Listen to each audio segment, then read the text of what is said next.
yëpp na nga kii bu taxaw ci benn nag dégg nga. Poté yaa ne wuyul kii Ablaye Sylla moom député bu neex a ngi kenn Ablaye Sylla xaw ma man yow fait trop rire Ablaye Sylla suñu député bu ñaawul bi Ablaye Sylla mii. non de xaw ma ne kenn quoi. waaw évidemment. mais jox na ko sant Thierno Alassane jëlul otoom. mais. moom cohérence. loolu cohérence. moo kii cohérence moom jël na oto ba jox ko centre ba. waaw mais moom soxla ñu loolu moom Aliou Badara kii mu tudd sax Ablaye Sylla mii li ñu xaar si moom xam nga kii bulowmaan la kii yëgul lu bëri kii xam soxlawul léegi man je sais pas pourquoi il s'est tuuti mais moom tamit bu dëgg yàlla dafa ñëw a dimbali rek xalaat suppléant ba xam naa suppléant soxla na ko. du moom rek. non ne woon dëgg non.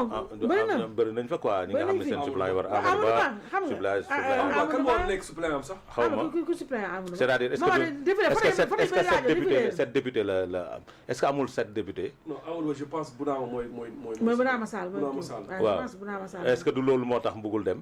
Bounama Sall fee la. parce que bokkul partem quoi. non mais écoute. mais li àq la quand même. c'est méchant aussi. non attends Bounama nekk si. maman am na fa demee jox si neige bi bu wane bi rek bii am na yu yeneen yu mën a jox si neige bi. c'est que waa ji nag l'état lui doit 51 milliards hein. non mais loolu l'état lui doit kooku moom état mais moom dafa dem daa xam nga daggaani kiiwu peuple bi. waaw daggaani baat askan bi donc manifestement il n'en a pas besoin mais xam nga sax et puis lu gën a choquant mooy pourquoi il nous montre ces photos c'est-à-dire et puis de temps en temps dama koy gis je le vois se payer des unes. semaine passée de. gis nga ko xaalis bu bari. xaalis bu bari génneel Ablaye Sylla da ngay jékki-jékki rek. rek mu ne dafa ko xaalis bu yàgg quoi 21 il se tape 21. xam nga après di wax ay wax dof yoo xam ne on comprend pas mais li gën a simple ci loolu xam nga kii man naka jël man moom mii ay Mame Boye Diao ñooñu dama ne ñii ay jet-setteurs ñii c'est pas des hommes politiques ñii ce sont des jet-setteurs ex xaritam. sa xarit la yow tamit. waaw sa xarit ñii ce sont des jet-setteurs yoo xam ne dañoo war a dimbali. ñun ñaar ñëpp dellool mandat député bi.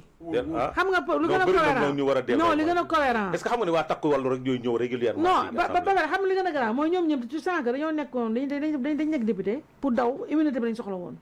léegi finalement non ñoom xamuñu ko woon xam nga ñoom xamuñu bëri si ñoom. il n'avait pas compris xamuñu bëri si ñoom xool gis nga tuuti nañ tuuti ñoom ñu bëri si ñoom comprendre ñu woon ne. immunité bi ça ne te protège en rien rien du tout. xoolal bañ ko xamee mais Ablaye Sylla mi kañ la sàkki daw na bu yàgg laali na. ñeneen ñi Amadou Ba gis naa ko démb mu xaw muy yeewu dinaa ne xaw ma day jaay ay carte ak dem FDR gis naa ñu ngay tànn la perche mais ça loolu foutaise la. c'est-à-dire pourquoi tu veux t'accrocher à un mandat dont tu n'as absolument pas besoin. Mais la moindre des choses au moins mais jox ko ce suppléant qui en a besoin certainement. Mais lui après le gars j'en presque. c'est-à-dire l'important c'est de pas de prendre le salaire et de mettre ça quelque part bien là. yaa ngi privé benn Sénégalais sa position. de après il se fout de nous un peu dañu yónnee ay photo neige ay. Franchement c'est de foot de la République xam nga yii après c'est vraiment honteux quoi xam nga des fois dama yónnee ma ay photos mu nekk ay jumeaux il a des jumeaux ñuy anniversaire léeg-léeg il fait des papounes à sa femme et puis pendant ce temps-là l'Assemblée nationale est là donc lui il a notre mandat de député. c'est vrai il a notre mandat. Donc il n'est pas obligé aussi. Il a notre mandat quoi. Non, il n'est pas obligé de se foutre de notre gueule. Dañu yónnee ay photos ay kii dañu wane genre il n'en a rien à foutre du Sénégal. T'en as rien à foutre du Sénégal.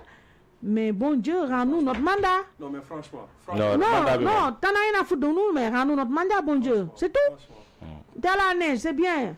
Tu fais du ski, c'est bien. Mais rends-nous notre mandat. waaw gars yi non mandat yi moom lañ ko def. mandat yi c'est-à-dire l'opposition. mais ça l'opposition ñàkk nañ ñaari député. c'est un manque de respect notoire en fait ñàkk nañ ñaari député quoi. C'est un manque de respect. Mais c'est un manque de respect. Le gars, mais à longueur de journée, mais il nous fout en pleine gueule des photos de lui avec sa femme, avec ses enfants. Il est dans la neige, il se fait des roulades dans la neige, il fait du ski, il boit du chocolat chaud, mais on n'en a rien à foutre. Rends-nous notre mandat, bon Dieu. C'est vraiment, man dama toog si man vraiment Sénégal man xaw ma xam nga ñii ces gens là tu les regardes après ils se prennent au sérieux xam nga ils pensent que qu'ils ont le flow qu'ils sont vraiment lii mood la c'est tout mais lii c'est en fait c'est incroyable. c'est-à-dire yow naka nga mën a jëlee un mandat mais et puis xam nga il se fout de nos institutions quoi moo tax ma ni au lieu que el matt mu tooy mais ak kanama gu neewi googu au lieu qu'il passe son temps dégg nga di war ci man mosuma gis président Assemblée nationale bu gën a inutile bu gën a nul ak bu gën a énervant que El Malick foo ko fekk à longueur de journée mi ngi taxawaal ci kër diine yi tambaambaalu ci marché yeeg boutique yeeg mais au moins mais ban député mooy am assez de courage assez de patriotisme. y a un député qui l'avait dit hein. Au moins député boo xam ne tu ne viens pas mais on retire. mais y avait un député qui l'avait dit à l'Assemblée nationale. ci prise de parole yi am na ku ko waxoon ne. l'absentéisme bii nga xam ne il avait cité sax les députés qui venaient pas. mu ne dañu war a récupérer seen mandat jox ko seen i suppléants. que kii nu mu tëddee mais c'est pas seulement mais ils sont tellement nombreux. Ils sont nombreux. Tous ces députés là qui n'en ont rien à foutre de notre mandat ba pare ils sont là di taxawaalu. ils n'en ont rien à foutre de 1 300 000 bi ñu jot. mais au moins delloo c'est-à-dire dafa am loo xam ne c'est une question d'honnêteté. askan bee moom. et puis une question de respect du peuple. Tu es un député du peuple. T'en as rien à foutre de notre mandat mais rends-le waaye toog di ko bu Ablaye Sylla nag c'est le plus énervant d'entre tous. dama xarit la nag. day xëy suba dégg nga. Ablaye Sylla. bu dem non d'accord ma ci li muy def. non bu demoo ci neige bi après bu jógee suñu morom journaux yi nga xam maa ñoom yëpp ñun dañoo xiif mu balancer leen jënd àddina une wax ay waxu dof dégg nga des choses qui ne ay may naa sama oto bi xaw ma la mais honnêtement da nga may li nga moom da nga may loo mérité bala ngaa jël oto député bi mu jël naan daf ko may xaw ma ñan li ko doon simple gën a yemb mooy nga jël sa alalu bopp jënd ay ambulance jënd ay nangam jox ko mais tu vas pas prendre le véhicule que t'as remis l'Assemblée nationale une assemblée déjà nga xam ne qui sert à rien cette assemblée nationale qui sert absolument à rien du tout mais au moins et fekk Sénégal lu may wax tout le temps dañoo gëm yàlla te wóoluwuñu ko te fii les gens ne sont pas honnêtes amuñu absolument aucune rigueur intellectuelle après ils viennent là ils se posent comme des mannequins donc ils font des conneries. te moom soxlawul salaire député mais non yéen a foutu lui mais man ngay wax loolu mais non yéen a foutu lui. soxlawu ko quoi. mais pourquoi tu gàddu. non c'est-à-dire pour dire vrai doo xam lan poste bi ngay joxe. oui parce que tu as mis en place un mouvement am na ña ca nekk yëkkatil poste bi nga joxe ko kooku dem représenter benn poste boobu benn voix lay compter pour. vraiment benn voix.